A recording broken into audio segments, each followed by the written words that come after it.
Aujourd'hui, j'aimerais vous parler d'être un artisan de paix. Je vais vous partager quelques réflexions sur ce sujet incroyable. Pour commencer, une petite histoire, et c'est l'histoire, une belle histoire, à propos d'une petite fille qui faisait ses devoirs un soir, et son père a remarqué à quel point elle était affairée pour faire ce devoir. Elle ne levait même pas les yeux, et son père lui dit « Ma chérie, qu'est-ce que tu fais ?» Elle a répondu « Papa, j'écris un devoir pour ma classe sur la façon de parvenir à la paix dans le monde. » Alors le père la regarde, il était impressionné que sa petite fille écrive toutes ses pensées sur ce sujet, et il s'est dit c'est une sacrée tâche pour une petite fille comme toi. Et elle a répliqué « Oh non papa, nous sommes 3 en classe à travailler sur ce sujet. » Vous voyez comme quoi, j'aime cet optimisme de cette jeune fille, parce qu'elle pensait dans son cœur qu'avec 3 personnes seulement, elle pouvait changer le monde. Et je crois que c'est important pour nous, parce que de voir le cœur d'un enfant, de voir la foi d'un enfant, de voir que pour eux, ce sont des rêves, mais ces rêves peuvent devenir réalité. Et pour nous aussi, ces rêves peuvent devenir réalité. Et je crois qu'il faut regarder à la parole de Dieu. Beaucoup de gens, surtout dans les temps où nous vivons, nous voyons ce monde qui se déchire, des guerres de ci, de là, nous avons le sentiment d'être impuissants, et que c'est pas finalement, ça ne nous concerne pas. Mais je voudrais que vous regardiez, que vous reveniez à la parole, parce que la parole nous éclaire. Et la Bible s'ouvre sur la paix. C'est un jardin de paix, le jardin d'Éden, et la Bible aussi se ferme sur la paix, puisque que ce soit le jardin d'Éden ou que ce soit le jardin de l'éternité, il y a la paix. Et il y a cette paix. Et le monde et l'histoire nous montrent bien souvent l'inverse, nous montrent combien il y a eu de conflits, combien il y a eu de guerres, combien le monde ne va pas, et nous voyons ces choses. L'un des exemples les plus remarquables de l'époque où vivait Jésus, c'était des gens qui cherchaient la paix. On voit, on appelle le Pax Romana, ce sont les Romains qui cherchaient à établir la paix dans toute cette civilisation qu'ils occupaient, et ils avaient décidé de se débarrasser des pirates, des voleurs qui étaient sur les chemins pour voler les personnes, et grâce à cette petite armée romaine, ils ont pu garantir une existence paisible à la plupart des peuples qui gouvernaient pendant un certain temps. Et puis l'histoire nous montre encore d'autres exemples. On a le Pax Britannica, et puis tout ça, ça nous a amené à la création de l'ONU, qui est un organisme que vous connaissez, qui est un organisme qui est établi pour rechercher la paix. Mais on voit que toutes ces bonnes actions qui ont été faites d'une manière humaine n'ont pas fonctionné ou ne fonctionnent pas. Et on voit il est même dit que depuis 3600 ans avant Jésus-Christ, il y a eu 3,6 milliards de personnes qui ont été tuées dans des conflits. Et ce qui nous dit que l'humanité a une capacité infinie de conflits, de guerres, et qu'elle ne connaît pas la paix. Et donc, que pouvons-nous faire? Avons-nous un rôle à jouer dans ce monde de fous? Et la réponse est bien sûr, bien sûr. Bien sûr, oui, il y en a un, et c'est le rôle d'un artisan de paix. Et c'est le rôle que Jésus a abordé pas n'importe comment, il a abordé dans le Sermon sur la montagne, dans la 7e béatitude. Vous savez que les béatitudes sont des bénédictions. Béni celui qui. Et dans Matthieu, au chapitre 5, verset 9, il est dit heureux ceux qui procurent la paix, car ils seront appelés fils de Dieu. Et dans une autre version, il est écrit heureux les artisans de paix, car ils seront appelés fils de Dieu. Et je crois que c'est important d'examiner ce verset, le mot que Jésus utilise dans toutes ses béatitudes, y compris le verset 9, c'est heureux, heureux, ce qui signifie bienheureux, ou vous serez heureux si vous faites ceci ou si vous faites cela. Et c'est intéressant, pourquoi? Parce que si vous lisez les béatitudes, eh bien, vous avez l'impression qu'il s'agit pas du véritable bonheur, parce que vous avez l'impression, quand vous lisez par exemple le verset 3, heureux les pauvres en esprit, quand vous lisez le verset 4, heureux les affligés car ils seront consolés, quand vous lisez le verset 5, eh bien, qu'y a-t-il heureux, eh bien, ceux qui sont persécutés par la justice, car le royaume des cieux est à eux. Donc pour la plupart, eh bien, des gens, cela ne ressemble pas au bonheur, mais cela ressemble plutôt à de la misère sous un autre nom.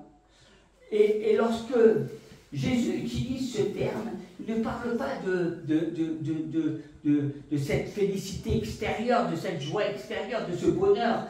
Il parle bien, de cette félicité intérieure, de ce qu'on ressent malgré. Malgré eh bien, les guerres, malgré tout cela, eh bien, il y a à l'intérieur de nous quelque chose, une paix qui nous satisfait. Quelque part, je pense que c'est comme s'il disait, peu importe ce qui se passe à l'extérieur, vous serez satisfait à l'intérieur. Vous aurez dans votre cœur eh bien, la paix, la joie. Et c'est cela la bénédiction. Et il ne s'agit pas de quelque chose qui est temporaire, mais il s'agit du bonheur éternel quand nous recevons Jésus dans notre cœur. Et je crois que c'est important parce que c'est un sentiment qui n'est pas un sentiment humain, raisonné, mais c'est un sentiment de contentement qui est surnaturel, qui vient du ciel, que nous ressentons quand nous sommes véritablement les enfants de Dieu. Et ce mot, eh bien, artisan de paix, retient notre attention parce que c'est un message heureux, eh bien, les artisans de paix. C'est un mot magnifique que nous devons mettre en pratique dans nos vies. Et je crois qu'il s'agit d'une personne bien, qui apporte un niveau de paix ou qui rétablit la paix qui a été perdue. Vous savez, c'est une personne qui cultive la paix. C'est un chrétien qui cultive la paix autour de lui, dans sa famille, dans ses relations. C'est quelqu'un eh bien, qui apporte l'harmonie, qui face à l'hostilité, face aux guerres, face dans nos familles, parce que avant de regarder eh bien, les nations, nous devons apprendre à regarder à nos vies. C'est nos vies qui sont comment nous sommes. On parle beaucoup des guerres, on parle de prendre position, nous sommes des artisans de paix. Et Dieu nous invite déjà à travailler la paix dans nos foyers, dans nos maisons, dans nos relations. C'est celle-là, cette paix eh bien, à laquelle nous sommes appelés. Et les vrais artisans de la paix sont des enfants de Dieu. Vous savez pourquoi nous sommes les vrais artisans? Eh bien, parce que, et je le dis, bien au-delà des ambassadeurs, bien au-delà des médiateurs, eh bien, un chrétien, c'est quelqu'un qui est un enfant de Dieu parce qu'il sait eh bien, qu'est-ce que ça veut dire d'être pardonné. Nous avons vécu le pardon, nous sommes approchés de Jésus et nous savons que Jésus nous a pardonné nos péchés et qu'il nous a réconciliés avec le Père. Alléluia. Et je crois que c'est important parce que on peut parler des choses, mais si on n'a pas expérimenté, finalement, on n'apporte pas grand-chose. Vous savez que la plupart des choses, de ce que nous pouvons dire, c'est notre témoignage. C'est ce que nous avons vécu. Ce n'est pas des paroles jetées en l'air, parce que Dieu a mis sa parole pour que nous l'appliquions. Et nous devenons des témoins de la parole de Dieu. Nous disons que Jésus est la lumière du monde, et nous disons que Jésus a fait de nous des lumières et des sels de la terre. Et cela se manifeste par notre témoignage, par ce que nous vivons dans notre vie de tous les jours. Et nous avons expérimenté le pardon. Nous étions des pécheurs, nous étions loin de Dieu, nous avons vécu dans nos pensées, dans bien souvent des horreurs, parce qu'il n'y a pas de petits péchés, parce que tous les péchés, dans l'adultère, dans la drogue, dans tellement de choses que Dieu n'agrée pas. Et le Seigneur nous a pardonné. Et je crois que le rétablissement de la paix fait donc partie de nous, de ce que nous sommes, de ce que nous sommes devenus. Car dans la liste des béatitudes, les bénédictions que Jésus attribue à ses disciples, au verset 9, heureux, bienheureux, satisfaits, sont les hommes et les femmes qui apportent la paix, car ils seront appelés fils de Dieu. Alors, savez-vous que l'établissement de la paix est très important pour Dieu? Ce n'est pas un sujet qui rigole. C'est important pour Dieu. Et le plan de Dieu, c'est la rédemption du monde. Le plan de Dieu, c'est que si tout le monde reconnaissait Jésus, nous serions ces artisans de Dieu. Et nous serons ces artisans de la paix.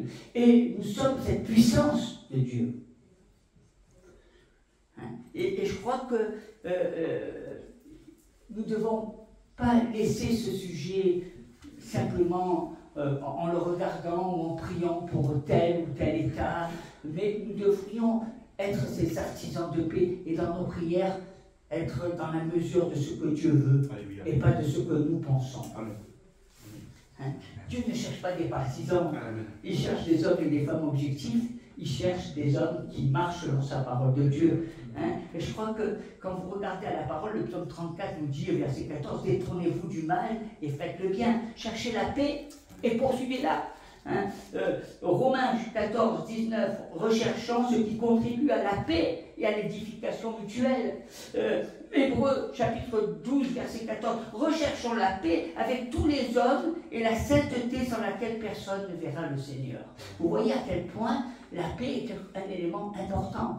Et ce que nous voyons au niveau des nations, veillons à ce que nous ne puissions pas le vivre au niveau de l'Église. Parce que c'est la paix à laquelle le Seigneur nous invite. Veillons à ce que le monde vit ne se reproduise pas dans nos familles, parce que c'est ce que le monde vit, et nous sommes des artisans de la paix. Et je pense qu'il y a un seul mot dans le Nouveau Testament qui décrit le mieux l'idée de rétablissement de la paix, et c'est le mot réconcilier. Réconciliation. Quand nous étions dans le péché, nous étions loin de Dieu. Mais il nous a réconciliés. La paix, c'est la réconciliation. La paix, c'est quelque chose qui se réconcilie. Je me réconcilie avec quelqu'un avec qui j'avais des conflits. C'est la paix, c'est cette recherche. Et il est utilisé pour désigner ce que Dieu a fait pour nous. Et il est utilisé comme la base que Dieu attend de nous pour nous réconcilier les uns avec les autres. En fait, c'est avant de s'aimer les uns les autres, nous avons besoin de nous réconcilier les uns avec les autres. Parce que l'amour, pour les mots qui sont vides de sens ou qui manifestent de l'hypocrisie, ne sont pas des réalités, c'est pas ce que Dieu attend. Dieu attend que le véritable amour soit cet amour où Jésus nous a réconciliés avec le Père, et nous aussi, nous devons apprendre à nous réconcilier les uns avec les autres. Et c'est quelque chose d'important. Nous le voyons dans la deuxième épître aux Corinthiens, chapitre 5, verset 18. Et tout cela vient de Dieu, qui nous a réconciliés avec lui par Christ et qui nous a donné le ministère de la réconciliation. Donc vous voyez comment nous avons un ministère. Vous avez un ministère de la réconciliation. Vous n'avez pas le ministère de prendre position pour l'un ou pour l'autre. Vous n'avez pas, parce que bien souvent, nous amenons la division au lieu de chercher la réconciliation. Et je crois que Dieu nous parle, parce qu'il nous montre à quel point nous devons rechercher la paix et réconcilier et pas diviser. Jésus n'est pas venu pour diviser, ni dérober ou voler. C'est le diable qui vient pour ça. Et je crois que c'est important de répéter, de revoir la réconciliation, être réconcilié avec le Christ qui nous a donné ce ministère qui nous a confié le message de la réconciliation.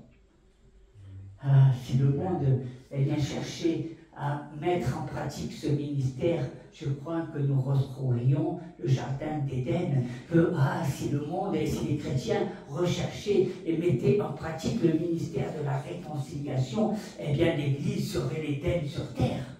Alléluia.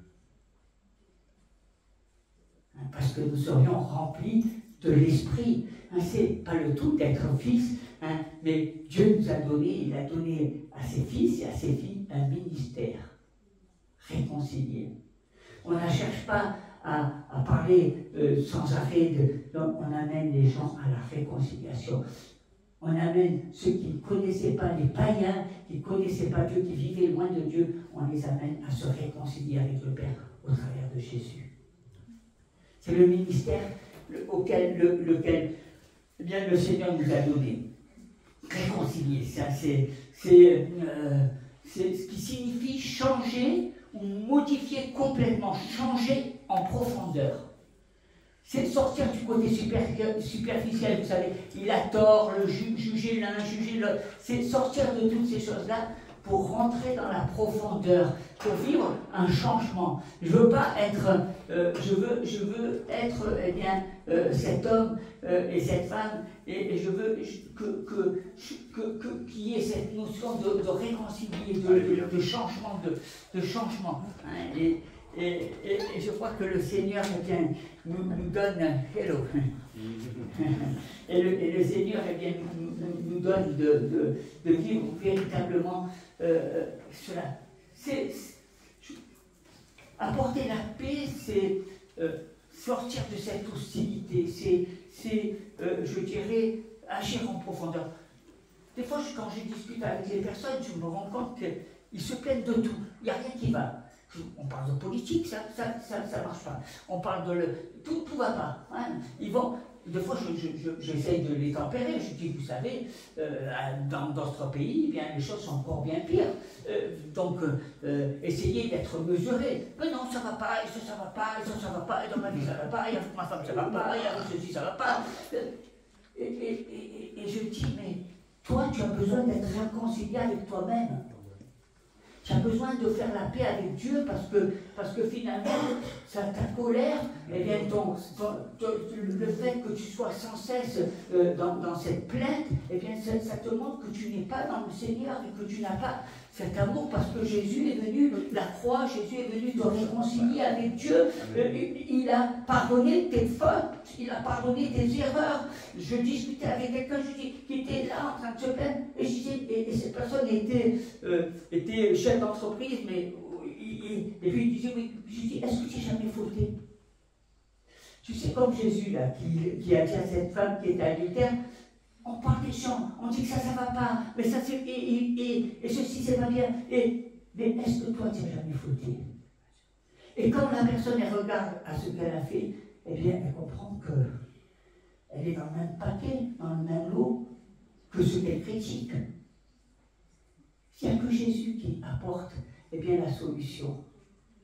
Il n'y a que Jésus qui apporte cette solution, que l'homme se réconcilie avec Dieu. Et que, au lieu de chercher à être hostile, au lieu de voir des ennemis de partout, cherchons l'amitié. Parce que quand on est amis, on n'est plus hostile. Parce que quand on est amis, eh bien, on ne vit plus dans ces combats. Et je crois que la paix, c'est se réconcilier, dégager un petit peu le chemin de la vie, de votre vécu, de tout ce qui fait, eh bien, de mettre toutes ces brèches, de mettre toutes ces ronces, hein, pour chercher, eh bien, à marcher dans ce ministère dans lequel le Seigneur vous appelle, dans cette vocation à laquelle le Seigneur vous appelle, c'est celui de la réconciliation. C'est, je crois, quelque chose de formidable. Vous avez vu dans les familles combien on se dispute. Les parents, les grands-parents, tout le monde cherche. Il y a toujours, chacun cherche son intérêt. Chacun dit, mais moi j'ai raison. Cherchons le ministère de la réconciliation. Soyez pas entêtés, soyez pas butés, soyez pas cherchés, parce que c'est ce que Dieu vous a pardonné. Si il est dit dans la parole de Dieu, qu'il pardonne nos péchés, comme nous aussi nous pardonnons à ceux qui nous ont offensés. Et nous aimons parce que Dieu nous a aimés, mais aussi, eh bien, nous devons faire cette expérience de la réconciliation et de la libération, parce que dans votre chemin de la vie, il y aura toujours des choses qui n'iront pas, mais Dieu, eh bien, éclaire le chemin de la vie. C'est la réconciliation, c'est ce qui éclaire, c'est ce qui permet, eh bien, de vivre dans de bonnes relations les uns avec les autres. C'est ce qui permet de marcher, eh bien, dans un chemin où la paix demeure. Et je crois que nous avons un exemple formidable de mes propos, et il se situe dans la Genèse, au chapitre 32. C'est l'histoire de Jacob. Vous savez, Jacob, on connaît cette histoire, hein, où il a pris la place de son frère, il a usurpé, mais je crois que dans le livre de la Genèse, au chapitre 32, verset 1, il est dit « Jacob poursuivit son chemin, et des anges de Dieu le rencontrèrent. En les voyant, Jacob dit « C'est le camp de Dieu ». C'est toujours agréable d'être dans le camp de Dieu. Et il donna à ce lieu le nom de Manaïm, ce qui signifie double camp, deux camps, celui de Dieu et l'autre. Et Jacob envoya des messagers à Ésaü son frère, dans le pays de Sir, au pays d'Édom, et il leur donna cet ordre. Parle ainsi à mon seigneur Ésaü, voici ce que dit ton serviteur Jacob. J'ai habité chez Laban, et j'y suis resté jusqu'à présent. J'ai des bœufs, des ânes et des troupeaux, des serviteurs et des servantes. Et j'ai envoyé dire à mon Seigneur que j'ai trouvé grâce à tes yeux. Je crois que vous voyez ce que Jacob recherche. Il a été divisé avec son frère. Les histoires de famille, ça ne se passe pas tous les jours bien. Les divorces, ça ne se passe pas tous les jours bien. Les séparations, les choses de la vie, eh bien, nous amènent souvent à vivre, eh bien, des tensions. Et je crois que Jacob, il a pris conscience qu'il fallait qu'il se réconcilie avec son frère. C'est incroyable, hein? Est-ce que tu as pris conscience que tu dois te réconcilier avec ton frère? Est-ce que tu as pris conscience de ce que Dieu veut? Pas de ce que toi tu veux, hein? De ce que Dieu veut. On sait que Jacob a volé la bénédiction de son frère des années auparavant. Il s'est habillé comme son frère, il s'est même arrangé pour sentir mauvais comme son frère. Il est allé chez son vieux père aveugle et il a obtenu la bénédiction de son père. Il a trompé, puis il s'est enfui parce que Ésaü voulait le faire mourir. Je vais te tuer, Jacob, hein. Je vais tuer mon frère. Et des années se sont écoulées et Jacob est resté avec son oncle Laban et maintenant il revient. Il revient parce que Dieu lui dit de revenir. Et je crois que Dieu nous parle. Hein, il nous montre ce que nous devons faire. Il nous montre le chemin. Alors, il revient. Il va voir Ésaü. Hein, il va voir. Jacob vient immédiatement pour rechercher la paix. C'est la clé. Si tu penses au conflit qu'il y a dans les pays, si tu penses que les nations sont agitées et qu'ils vivent des guerres, sache que la paix vient de chaque personne. La paix, c'est toi. La paix, c'est la paix qui est dans ton cœur. Parce que si toi, tu n'es pas en paix, eh bien, tu vas amener que de la division, que de la colère, que du parti pris. Mais Dieu dit que tu es un artisan de paix. Et si le monde était un artisan de paix au lieu de chercher les guerres, eh bien, il n'y aurait pas de guerre sur terre.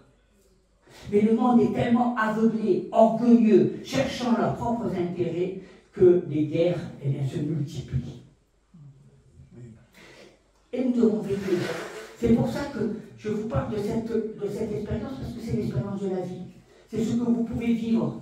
Être en dispute avec un frère, être en dispute avec un chrétien, une chrétienne, ne pas partager les mêmes opinions, être en guerre.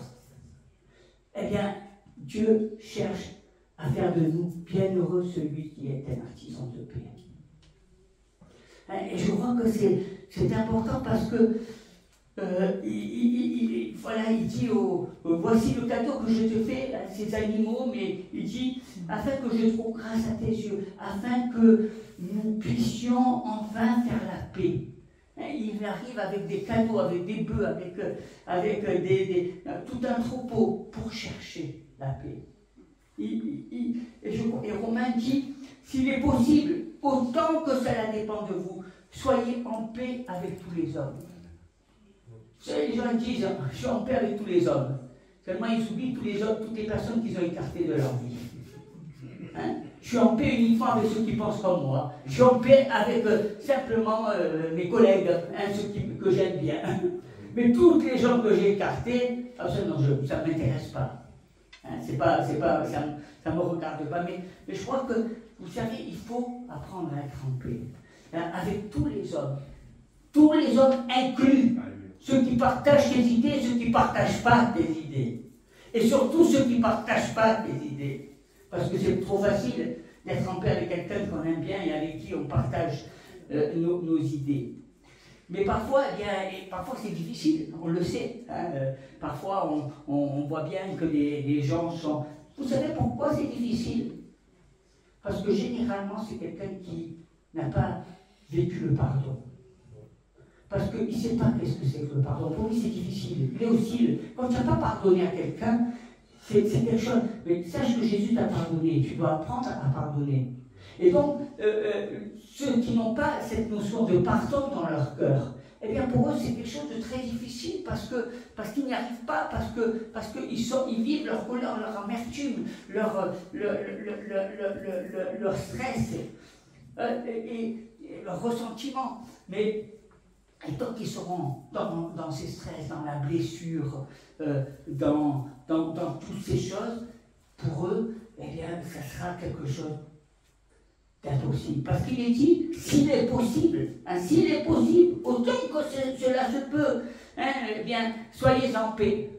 Ça veut dire qu'il y a des fois c'est difficile, des fois même c'est impossible, parce que la personne, elle n'a pas cette notion de pardon dans son cœur.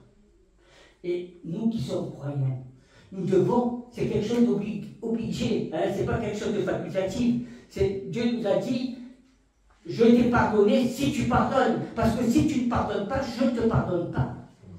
Donc pour nous, c'est pas quelque chose qui fait pas partie, qui est à sens unique. Jésus ne m'a pas pardonné et moi je suis hostile avec tous mes frères et sœurs. Ça marche pas. C'est pas ce que la Bible nous enseigne. Hein, donc, il faut, et on voit eh bien, cet exemple de Jacob, et j'aime beaucoup cet exemple parce qu'il nous amène, lui, au succès. Hein, il nous a montré comment, eh bien, amener la victoire, et pour moi, c'est une victoire de se réconcilier avec son frère. Hein, c'est quelque chose d'important. Et on peut regarder un petit peu quelques points qui nous amènent à voir comment Jacob eh bien, s'est comporté. Les artisans de paix sont des gens qui construisent des ponts. Vous savez, les artisans de paix, ce ne sont pas des gens qui construisent des murs. Hein, il y a des gens qui construisent des murs, on se sépare. Mais la séparation, eh bien, n'amène rien. alors que le pont, eh bien, amène à la réconciliation. Et Dieu, eh bien, a fait que nous sommes des artisans des ministères de la réconciliation. C'est pour ça que les frères et sœurs, des fois, je suis un peu surpris de leur parti pris. Au lieu de chercher la paix entre un frère et une sœur, ils donnent raison à l'un et donnent tort à l'autre. Ils jugent, ils se comportent eh bien, comme ceux du monde. Et on a vite fait, nous qui sommes pasteurs, eh bien souvent, combien de fois on a pu nous mitrailler sans connaître quoi que ce soit. Donc nous devons comprendre que le ministère d'un chrétien né de nouveau, c'est pas de prendre parti, c'est de réconcilier. Et chercher que la réconciliation, c'est toujours la meilleure chose. C'est ce que Dieu nous demande. Parce que ne cherchez pas à mettre des murs, ne cherchez pas à opposer. Chacun a ses défauts. Chacun. Les gens ne sont pas toujours d'accord avec vous. Mais ce n'est pas pour autant que vous ne devez pas les aimer. Jésus nous a aimés avec tous nos péchés, avec tout notre mauvais caractère, avec toutes nos mauvaises attitudes. Et je crois que nous devons apprendre à construire des ponts. Et l'un des meilleurs moyens de détruire nos ennemis, c'est d'en faire nos amis. Hein?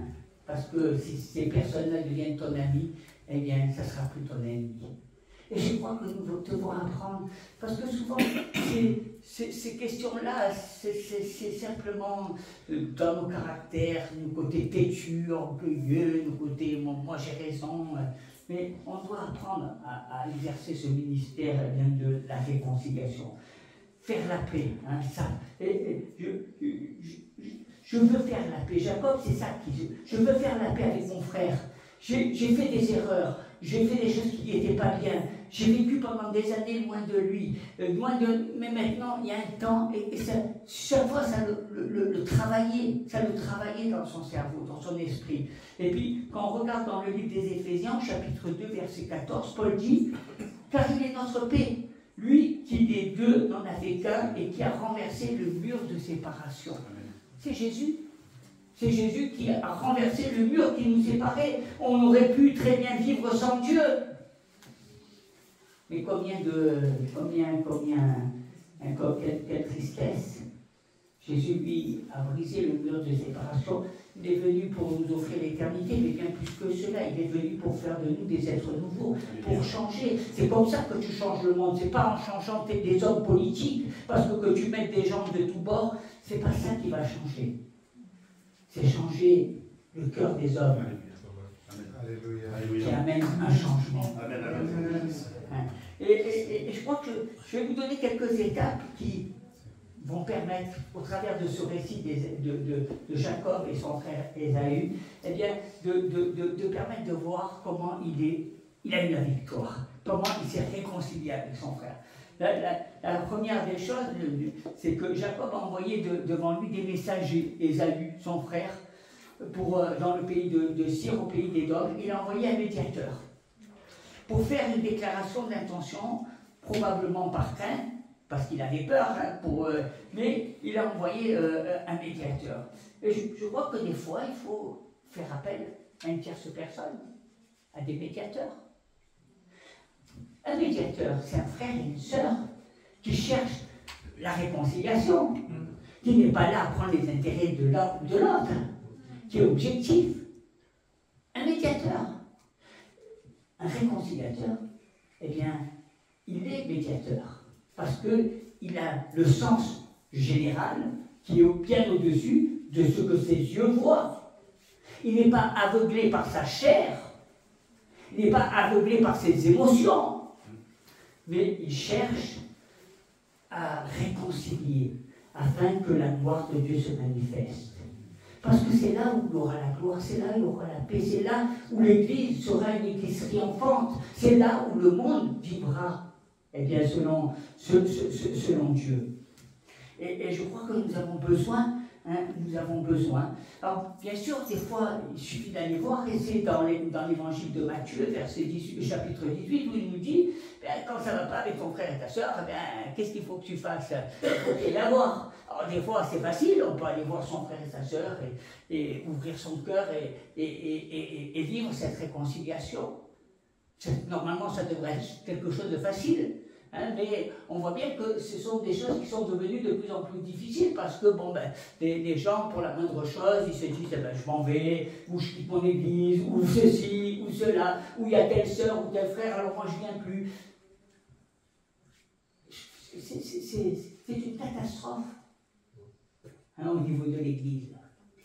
C'est une image de ce que le monde vit. Regardez, notre nation, elle est déchirée. Des hommes qui vivent dans le même pays, dans la même ville, eh bien, se battent, se déchirent, s'entretuent.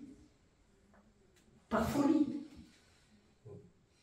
Par folie, par orgueil, par vanité, par conviction, mais une conviction qui est fausse parce que finalement, quelque conviction que vous pouvez avoir, le monde est toujours en guerre et il n'y a que Jésus qui peut apporter la paix. Parce qu'il est le prince de la paix. Donc on voit, et je crois que c'est important pour nous de regarder à ça, d'avoir, je dirais, cette notion d'envoyer quelquefois des médiateurs qui vont pouvoir abattre les murs de séparation pour amener des ponts afin qu'à nouveau il y ait cette réconciliation. Le deuxième point, c'est, et on le voit au verset 9, Jacob dit au Dieu, et il prie maintenant, ô Dieu de mon père Abraham et Dieu de mon père Isaac, et le Seigneur qui m'a dit, retourne dans ton pays et dans ta famille et je te ferai du bien. Le deuxième point, c'est que nous avons besoin dans des conflits de prier. Les gens parlent de leurs problèmes, mais ils ne prient pas. Les gens disent j'ai tel problème avec mon frère, avec ma soeur, avec ma femme, mais ils ne prient pas. Ils vont énumérer tous les problèmes qu'ils vivent, mais ils ne prient pas. Je crois qu'il faut apprendre quand il y a un conflit, bien celui qui peut régler ton conflit, c'est Dieu. Dieu est ton partenaire. Et si tu mets Dieu loin de ton problème, tu vas voir que tu vas faire comme ceux du monde qui vivent sans Dieu. C'est pour ça que nous devons apprendre à prier et que le peuple chrétien, dans sa globalité, doit apprendre à prier. Et je vois combien nous sommes divisés même dans la prière parce que nous vivons au travers des pensées de la chair, au travers de ce que nous désirons, mais nous ne cherchons pas à regarder à la parole. Bienheureux l'artisan de paix. Pas l'artisan de la guerre, pas l'artisan de ses propres convictions, l'artisan de paix, celui qui recherche la paix, car il sera appelé fils de Dieu. Et je crois que c'est important pour nous de regarder de la prière. Quand on a un conflit, la première des personnes que nous devons regarder, c'est le Père, c'est Dieu. C'est Dieu, c'est Dieu. Et je crois que c'est vrai que c'est pas facile d'aller, on le comprend bien. Son frère voulait le tuer, il retourne 20 ans après, il a peur, il se dit mais il va à nouveau me tuer. Mais malgré sa peur, il y a été, et il a recherché la paix. Bien sûr que c'est jamais plaisant d'aller et de se dire maintenant je vais me faire incendier, je vais me faire insulter ou je risque. Mais il a eu le courage d'y aller. Il manque beaucoup de courage aux chrétiens. Les chrétiens ils sont souvent assis mais ils ne se lèvent pas souvent. On a besoin de se lever. On a besoin de se lever, on a besoin de proclamer la parole. Ce n'est pas nos peurs qui vont nous amener à avoir la parole triomphée. C'est en se levant et en proclamant la parole, parce que, vous savez, les grands hommes, ceux qui ont changé, bien souvent l'humanité, c'est ceux qui ont changé le cœur des hommes. Et ils se sont fait un peuple, et nous sommes le peuple de Dieu. Et je crois que c'est important de prier. Délivre-moi, je te prie de la main de mon frère, hein, de la main d'Ésaü, car je crains, j'ai peur. Hein, j'ai peur pour ma femme, j'ai peur pour ma mère, j'ai peur pour mes enfants. Hein, mais il s'est levé parce qu'il a prié, parce qu'il a pris la force dans la prière. La prière est une force. Hein, la prière est une force. Et je crois que c'est des choses extraordinaires quand on invoque le nom de Jésus. C'est extraordinaire quand on invoque le nom de Dieu. Dieu règne. Dieu règne. Il règne dans le ciel et il règne sur la terre. Mais tu ne l'invoques pas. Tu ne lui fais pas confiance et tu n'en parles même pas. Et tu es toujours à le critiquer. Hein, je crois que si tu critiquais autant Dieu et si lui devait faire la même chose pour toi, eh bien, tu aurais du souci à te faire. J'aurais du souci. Quoique Dieu fait rien, c'est les hommes qui font. Et ils voient, et puis ils voient. Le troisième point, c'est que quand on va se réconcilier, eh bien, on voit que lui, il apporte des troupeaux, il apporte un cadeau. Il faut arriver, vous savez, on va se réconcilier bien souvent en faisant les machos, tu sais. C'est moi qui avais raison, toi qui avais tort. C'est pas la réconciliation, ça. Hein, je ne me réconcilie pas là. C'est moi. Ben, non. Il faut avoir une attitude de réconciliation. Une attitude de cœur. Vous savez, il y a beaucoup d'hypocrites sur la terre. Les gens ne disent pas ce qu'ils pensent. Les gens, ils gardent les choses pour eux. On voit bien qu'ils font les choses par devoir. Mais quand tu fais les choses par devoir, ça ne tient pas. Hein, tôt ou tard, ça te retombe sur la tête. Quand on fait les choses, Dieu ne veut pas une paix éphémère, il veut une paix éternelle. Et quand on marche eh bien, selon la parole de Dieu, on se rend compte que les choses se passent. Hein. Et puis on voit, il dit j'ai 200 chèvres, 200 brebis, 20 béliers, etc. Enfin, il a apporté une ferme entière en cadeau pour montrer qu'il était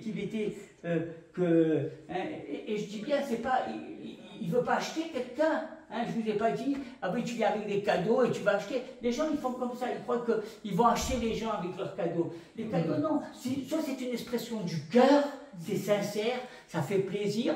Mais si ça ne fait pas plaisir et que tu fais les choses pour faire, eh bien, tu peux amener, au lieu de 200 chèvres, tu peux en amener 2000, eh bien, ça ne servira à rien. Hein, tu auras plusieurs fermes. Hein, je crois que c'est important. Et puis, le quatrième conseil, c'est lorsque vous faites la paix, marchez en boitant. Vous vous rappelez cette histoire où Jacob s'est trouvé avec l'ange de l'Éternel et puis il s'est battu pendant toute la nuit, hein, et puis l'ange de l'Éternel a déboîté sa hanche et il s'est mis. C'est juste après cette histoire, c'est juste après là qu'il va à la rencontre, juste avant, pardon, cette histoire, c'est juste avant de rencontrer son frère Ésaü. Hein, et on le voit, il arrive et il n'est pas fort, hein, il arrive, il boite. Hein, je ne sais pas si vous imaginez, il n'est pas là, gros bras, moi j'arrive, moi c'est moi, et toi non. Il arrive avec. Quand on veut se réconcilier, il faut savoir baisser la tête, il faut savoir s'humilier, il faut savoir dire, ne pas se prendre pour Dieu, il faut montrer tête basse. Parce que quand tu t'humilies à une personne, ce n'est pas ton orgueil, c'est pas moi j'ai raison et toi tu as tort, tu ne te réconcilieras jamais avec quelqu'un comme ça. Quand tu veux te réconcilier, viens doucement. Je suis humble. Je cherche la réconciliation, je ne cherche pas à montrer que j'ai raison, je ne cherche pas à te dire que tu as tort, je ne cherche pas ceci, je ne suis pas le macho qui croit qu'il sait tout, je suis quelqu'un qui marche selon la parole de Dieu et le Seigneur il dit l'humilité précède la gloire. Et oui, hein, c'est important. Vous savez, notre attitude, des fois on croit que nos attitudes n'ont pas d'importance. Dieu voit à nos attitudes. Nos attitudes caractérisent nos pensées. Tu n'as pas besoin de parler. En fonction de l'attitude que tu as, je peux savoir ce qu'il y a dans ta tête. Ah ouais, ça c'est sûr. Eh oui, Dieu voit. Il n'est pas bête, notre Seigneur. Il voit les choses. Hein, il n'y a pas que Dieu qui n'est pas bête. quand tu vois quelqu'un qui vient faire les gros pas, tu le vois, quelqu'un qui vient te dire je veux me réconcilier avec toi, mais qui a une position, eh bien, qui veut montrer qu'il n'avait pas tort, que c'est toujours... On dirait qu'on cherche. N'oubliez pas que votre avocat, c'est le Seigneur, c'est pas vous. Et que devant le trône de la grâce, vous étiez un pécheur, vous étiez condamné à mort, et c'est le Seigneur qui dit, je l'ai délivré de la mort. Amen. Je crois que nous avons besoin. Et puis, on arrive au cinquième point, c'est... on voit, il est dit, je dirais, baissez votre garde. Vous savez, qu'est-ce que j'entends par là? C'est que souvent, quand on veut se réconcilier, chacun est dans sa position, on est tendu, on est solennel. Hein, on a l'impression que les personnes, ils sont toujours, ils mesurent leurs paroles, il faut que je fasse attention à ce que je dis. Hein. On est toujours sur nos gardes, sur nos gardes. Mais quand tu es sur tes gardes, et il y a des gens, des discussions comme ça, eh bien, l'un est sur ses gardes et l'autre est sur ses gardes, et ça n'avance pas. Et on ressort bredouille de cette conversation. Hein, parce qu'on est sur nos gardes. Mais quand on laisse parler le cœur, quand on est sincère, quand on arrête d'être hypocrite, quand on arrête d'être des calculateurs, quand on arrête de jouer à un jeu, et qu'on laisse notre cœur parler, et qu'on exprime nos sentiments d'une manière sincère, alors les choses sont différentes. Hein, alors les choses sont différentes. Parce que qu'est-ce qu'il a fait, Ésaü?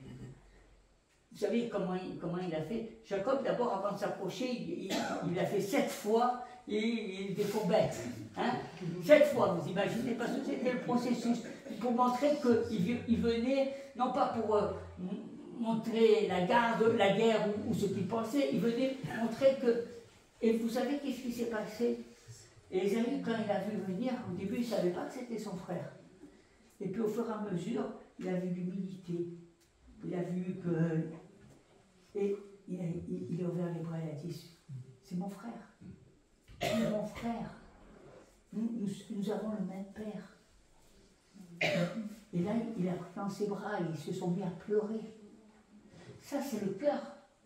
C'est pas en restant sur ton piédestal, c'est pas en étant hypocrite, c'est pas c'est le cœur. Dieu veut qu'on pleure, Dieu veut véritablement que nos sentiments s'expriment. Dieu désire qu'on soit honnête, sincère. On n'est pas des machines, c'est pas de la mascarade. Parce que plus tu fais de la mascarade, tu seras enterré avec ta mascarade. Tu ne seras pas délivré. Elle ira à ton tombeau. Tu seras passé à côté de beaucoup de choses parce que tu ouvriras pas ton cœur. Vous savez, souvent on dit mon ennemi. Mais ce n'est pas ton ennemi, c'est ton frère. C'est ta soeur, c'est ta mère. Pourquoi tu dis mon ennemi? Tu dois apprendre à aimer tes ennemis plutôt que de les rejeter. C'est ça, exercer le ministère de la réconciliation. C'est ça, être un artisan de la paix. Et ça se mesure comment?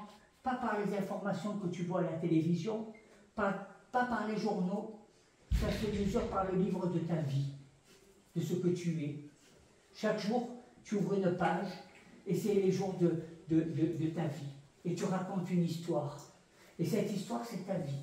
Avec les personnes avec qui tu marches. Et est-ce que dans ta vie, dans cette histoire de ta vie, eh bien, tu es un artisan de paix? Parce que heureux dit la parole de Dieu, eh bien, celui qui recherche la paix. Amen. On va s'incliner dans la prière parce que vous savez, ce sont des messages qui doivent nous parler. Oui. Vas-y. Viens. Avant que le pasteur ne prie, merci Seigneur parce que j'ai cru que ce message était que pour moi le samedi. Et je me rends compte que c'est vraiment pour toute l'Église parce que quand le pasteur parle et quand il parlait, j'avais dans le cœur qu'il y avait des personnes qui étaient vraiment beaucoup agitées dans leurs pensées. Ils avaient des pensées qui sont très mauvaises. Ça me montrait vraiment, ces pensées sont très mauvaises et ils sont comme un désert. C'était dans Ésaïe 51 où le Seigneur dit qu'il a pitié de nos ruines. Il a pitié de Sion et il rendra son désert semblable à un Éden et sa terre aride à un jardin de l'Éternel.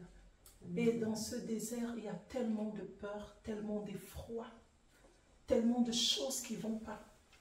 Et le Seigneur dit aujourd'hui, dans ce matin, que dans ton désert, il est présent.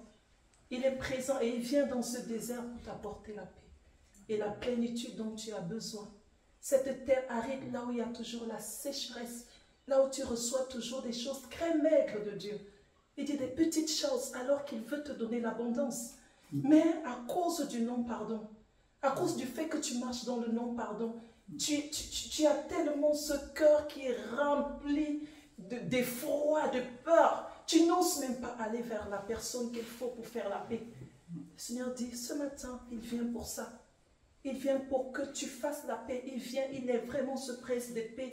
Il vient te tenir par la main pour que tu ailles vers cette personne. Pour que tu fasses déjà la paix envers toi-même. Demande pardon, que tu demandes pardon à ton Créateur. Parce qu'il t'aime et il veut te sortir de là. C'est pour ça qu'il veut rendre ton Éden.